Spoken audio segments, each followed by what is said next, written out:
Hey everybody, welcome to the Boston Bass Company page, and this is Bass Fishing for Beginners.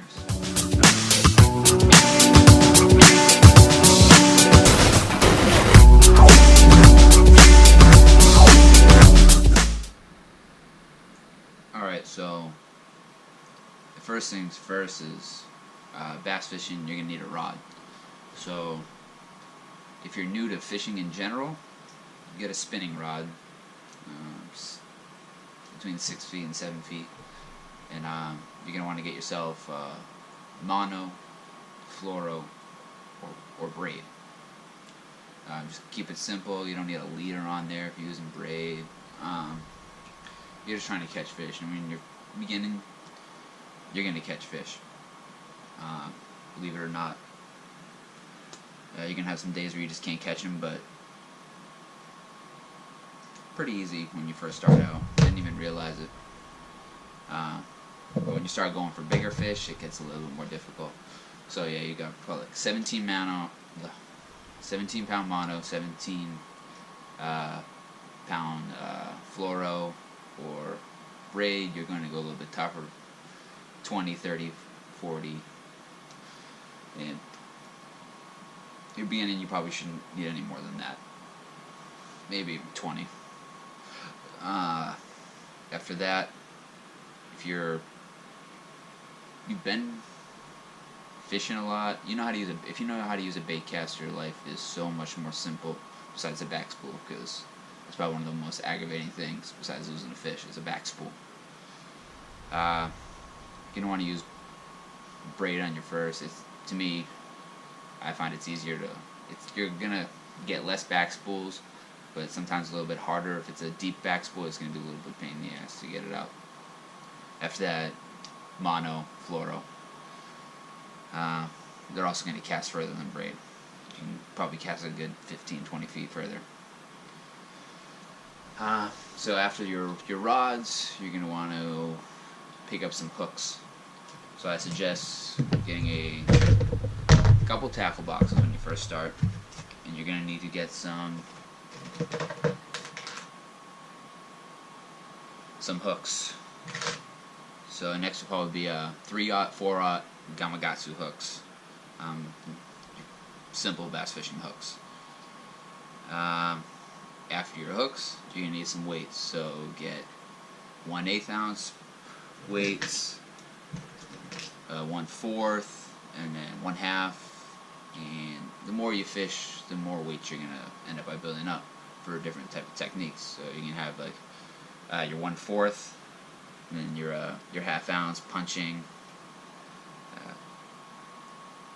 You're gonna get a lot less action sometimes, but I fish in a river, so the heavier the weight, the better on a Texas rig. Besides going weightless. So after that, you're gonna want to get yourself some soft plastics. When you're beginning, soft plastics are probably the easiest thing to use, and it's probably the only thing you can use when you first start. You're not going to go out there using a square bill crank, a jig. You are going to have no clue what you're doing unless you're going to go out there and watch a Fluke Master or I can't remember anybody else's names, but yeah. So keep it simple. Get yourself some creature baits. So I suggest black and blue, green pumpkin. Simple, most effective. You don't need to go out here and buy these pink things. No, don't do it. And then you can go to Bass Pro Shop and you can get yourself $20 tournament series. It's going to come with a bunch of varieties of colors instead of you spending $6 on a pack. This comes with, let's see, 1, 2, 3, it comes with 8. 6 times 8 is $48, but you're only getting it for $20.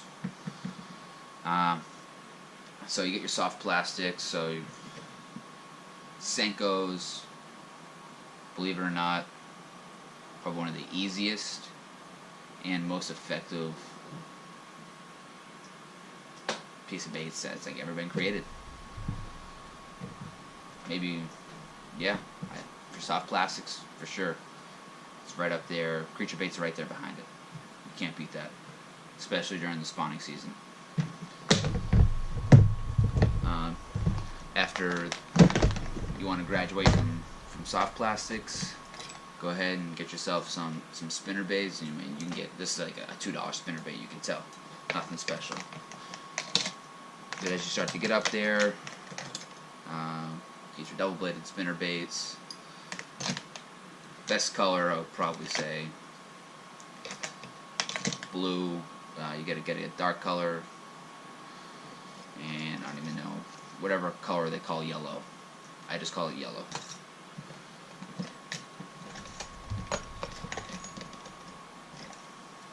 So yeah, this is actually one of my homemade spinner baits. Peep it. That shit looks pretty sweet too. In love with it.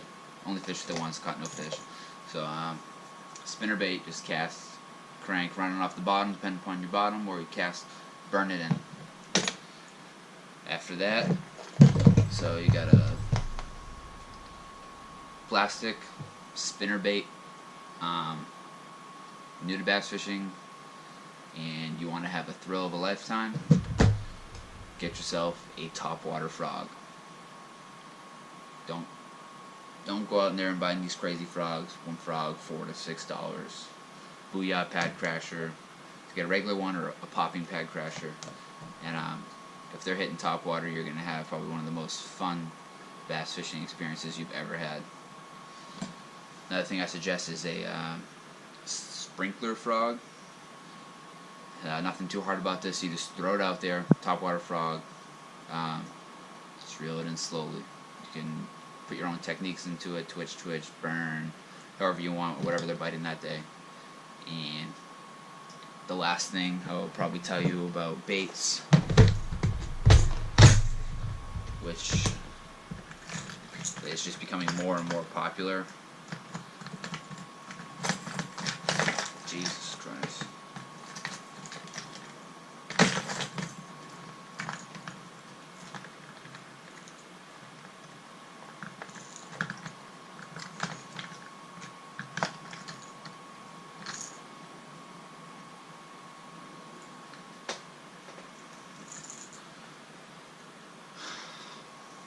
If you don't know what this is a whopper plopper. This might be one of the most beginner and easiest ways to catch fish. This is a 90. They also make up to like 130, whatever it is. 90 is going to get you bites all day. Topwater bites biting, they're going to bite it. Not biting, they still probably will bite it. This size will get hit consistently just because of its presentation, easy for them to eat, and I suggest that color or loon. That's bone or loon. You got a yellow and you got a black.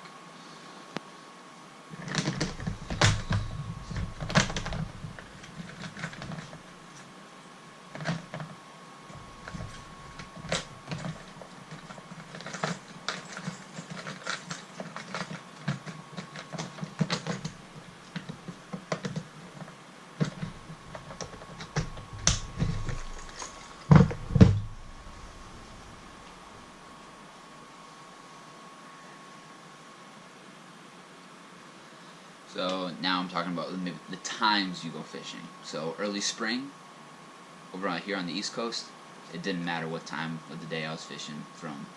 I started fishing March 1st. To me, that was the beginning of fishing season. And I was fishing anytime. Anytime I get in the water, I was out there and I started catching fish. And it was cold. All the way up through the end of spawn, which was maybe here March, April. Pre-spawn ended maybe around May, beginning of May, mid-May, and then spawn May through June, maybe into the beginning of June. I was catching fish all day. Now it's hot, so June, July, and through August, you're going to want to be up early in the morning or in that evening bite. You're going to get a lot less time to fish, but that time you're fishing is going to be producing. Instead of me spending 12 hours on the water a day from from say 7 a.m. to 7 p.m. I'm fishing from 5:30 in the morning to 8. I'm going to be catching fish during that time. And then right now I'm having very good luck from 6:30 p.m. till 8:30, right as the sun's setting. That's even better than the morning bite. Right now I don't even go out in the morning. I'd rather just wait for that 2-hour window in the evening, and right now all I'm fishing is topwater because all this terrible weather, the water's risen, and the only way I can find them is through topwater. And the fall feeding frenzy is the fish know the water temperature's dropping, weather's getting colder, they're going to be eating again. So your time window opens up. So you don't have to be as cautious when you're going out fishing. You're probably catching them throughout the day. Times can be more productive than others. Early morning, beginning of the afternoon, late evening. You have your feeding times, and here on the East Coast, that's the best times, especially in the fall when they're getting ready to hibernate. Boy, they do eat. And so, all right, thank you guys. Thank you for watching the Boston Bass Company channel video. Please like and subscribe at the bottom. Tell your friends. Give me a comment on what you think I should name my my pet bass. I got 2 pet bass. One's double the size than the other. I got them at the same time. And let's see, a pet bluegill and a koi. So if you guys have names, please put them in the comments below. Thanks.